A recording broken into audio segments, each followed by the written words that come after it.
Hello students, welcome to Ravishankar College of Pharmacy. This is Dr. Ashish Pathak here, HOD Pharmaceutical Chemistry और आज हम बात करने वाले हैं NMR स्पेक्ट्रोस्कोपी के बारे में। इस वीडियो में हम बात करेंगे NMR स्पेक्ट्रोस्कोपी के कौन से जो दो टाइप हैं जो सबसे ज्यादा यूज किए जाते हैं, साथ ही साथ हम बात करेंगे कि इस टेक्निक का यूज क्यों किया जाता है। आगे जो आने वाले वीडियोस में हम बेसिक प्रिंसिपल और कुछ एग्जांपल्स भी वहां पर देखेंगे। यहां पर फिलहाल हम बात करने वाले हैं कौन सी दो जो मेन टाइप हैं जिनका यूज किया जाता है और एनएमआर का यूज हम एक्चुअली क्यों करते हैं।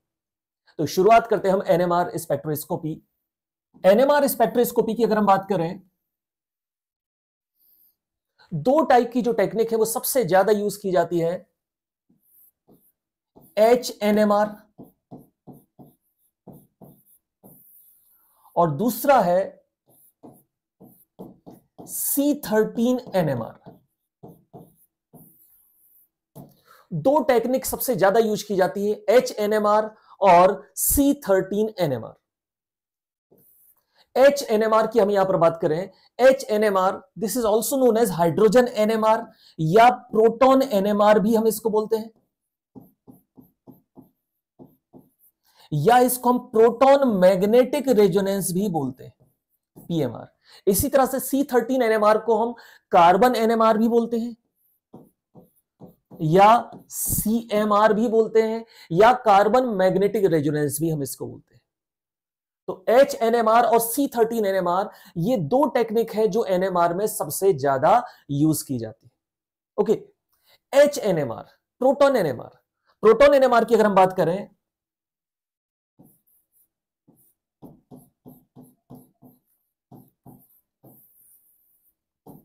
HNMR हमें बताता है number of hydrogens present in different chemical environment. Means कितने ऐसे हाइड्रोजन हैं जो डिफरेंट केमिकल एनवायरनमेंट में प्रेजेंट है। मैं फिर से रिपीट कर रहा हूं, number of hydrogens present in different chemical environment. जैसे कि सिंपल एग्जांपल से हम लेते हैं CH4।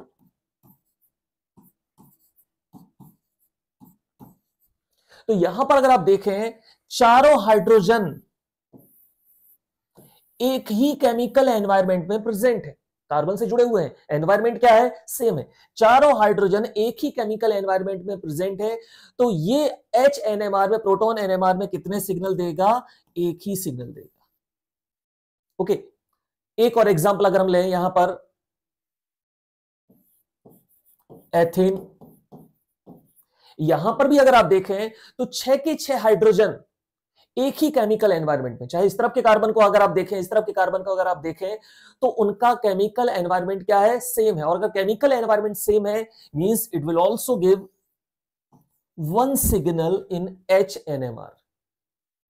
अगर हम एक और अगला एग्जांपल देखें, हम यहां पर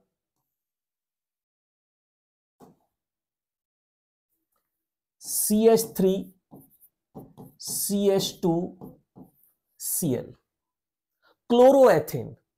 इस एग्जाम्पल में अगर हम देखें तो अब एनवायरनमेंट चेंज हुआ। इसको, स्ट्रक्चर को हम ओपन करके लिख लेते हैं, CH3 CH2 Cl। इस क्लोरीन के कारण ये जो कार्बन है, इस क्लोरीन की प्रेजेंस के कारण ये जो कार्बन है, इसकी इलेक्ट्रोनेगेटिविटी बढ़ जाएगी। तो इससे जुड़े जो हाइड्रोजन है वो एक अलग एनवायरनमेंट फील करेंगे। मींस अगर आप यहां पर देखें तो ये दो हाइड्रोजन, दो प्रोटॉन अलग सिग्नल देंगे, तो एक इनके कारण सिग्नल आएगा। और ये जो 3 हाइड्रोजन है वो इस कार्बन से जुड़े हुए हैं जिसकी इलेक्ट्रोनेगेटिविटी इस कार्बन से अलग है। तो ये तीनों हाइड्रोजन एक अलग एनवायरनमेंट फील करेंगे, तो दूसरा सिग्नल इसके कारण आएगा। तो टोटल नंबर ऑफ सिग्नल कितने हो गए, यहां पर 2 हो गए। अगर मैं दोनों तरफ क्लोरीन ऐड कर दूं तो अगेन सिग्नल क्या हो जाएगा, 1 हो जाएगा। अगर हम एथेनॉल का एग्जांपल देखें, CH3 CH2OH, तो CH3 का अलग एनवायरनमेंट, CH2 का अलग एनवायरनमेंट, OH का अलग एनवायरनमेंट। तो वहां पर नंबर ऑफ सिग्नल्स कितने हो जाएंगे, 3 सिग्नल वहां पर हो जाएंगे। ठीक है, तो HNMR हमें किसके बारे में बता रहा है, number of hydrogens present in different chemical environment. अब हम आते हैं C13 NMR के बारे में बात करते हैं। C13 NMR, C13 NMR हमें बताता है number of carbon present in different chemical environment. जैसा कि प्रोटॉन एनएमआर में हम किसको देख रहे थे, हाइड्रोजन को देख रहे थे, C13 NMR में हम किसको देखेंगे, कार्बन, कितने कार्बन ऐसे हैं जो डिफरेंट केमिकल एनवायरमेंट में प्रेजेंट है। अगेन हम वही एग्जांपल ले लेते हैं, CH3 CH2Cl, क्लोरोएथेन HNMR में दो सिग्नल दे रहा था, यहां एनवायरमेंट अलग है, हाइड्रोजन्स का यहां एनवायरमेंट अलग है। ओके, C13 NMR में भी ये दो ही सिग्नल देगा, क्योंकि यहां हम किसका एनवायरमेंट देख रहे हैं, कार्बन का।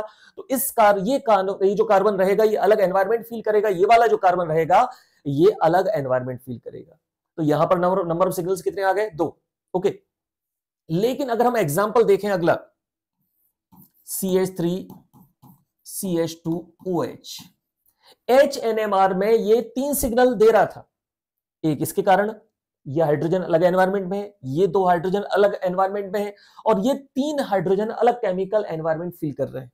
ओके, लेकिन C13 NMR की अगर हम बात करेंगे तो ये 2 ही सिग्नल देगा, इस कार्बन का अलग एनवायरमेंट, इस कार्बन का अलग एनवायरमेंट।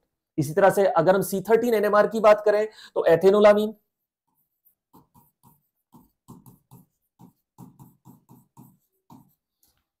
क्योंकि हम केवल यहां पर किसकी बात कर रहे हैं, कार्बन की बात कर रहे हैं, तो ये अलग एनवायरमेंट फील कर रहा है, ये अलग एनवायरमेंट फील कर रहा है, यहां पर 2 ही सिग्नल आएंगे।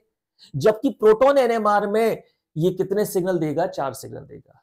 तो हम यहां पर बात करें, कार्बन NMR हमें किसके बारे में बता रहा है, number of carbon present in different chemical environment. फिर से एक बार हम देखते हैं,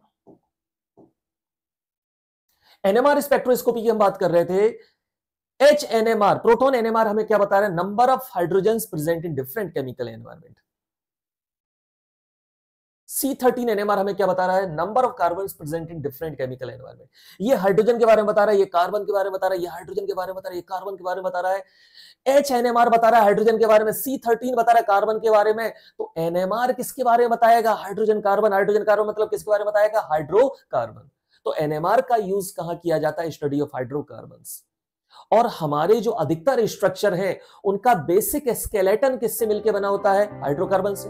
तो एनएमआर का मेन यूज कहां पर किया जाता है, structure determination, confirmation mass spectrometry से किया जाता है, लेकिन स्ट्रक्चर डिटरमाइन हम किससे करते हैं, एनएमआर स्पेक्ट्रोस्कोपी। उनमें से भी ये 2 टेक्निक सबसे ज्यादा प्रैक्टिकली यूज्ड टेक्निक्स हैं।